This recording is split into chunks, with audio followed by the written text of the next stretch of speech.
Bald eagles flock to Alton every winter, but they aren't the only birds attracting attention in the Metro East. In this St. Louis Proud report, we go back to a story explaining the story behind the mythical piasa bird and its special connection to Madison County.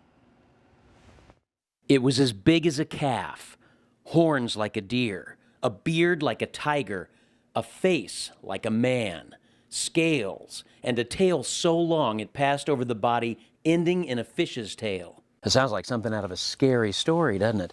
Well, it's actually the stuff that legends are made of.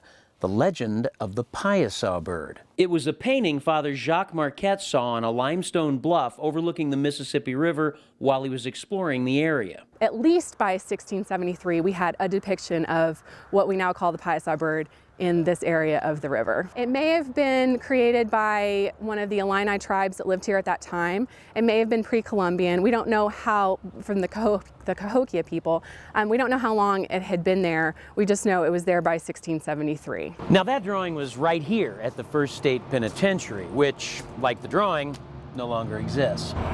But if you travel the Great River Road just outside of Alton, you can see a giant painting of the piasa bird on the bluff. It's so striking when you see it. This monster mural was painted in 1998. When this painting was done, people could make a donation and do some of the painting themselves. So there are individuals all over the area who got to get a paintbrush and get on the wall and actually contribute to this painting. Godfrey artist Dave Stevens did the final work. But is this realistic rendition based on an actual animal? Well, in 1836, local professor John Russell wrote a fantastic tale about this terror. According to John Russell, piasa means bird who devours men. Russell claimed that the Illini chief Watoga, in an attempt to kill the creature, used himself as bait. And the piasa bird came down to grab him.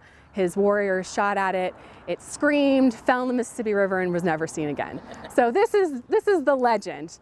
But John Russell did say a little bit later that he made the whole thing up. That's kind of a letdown.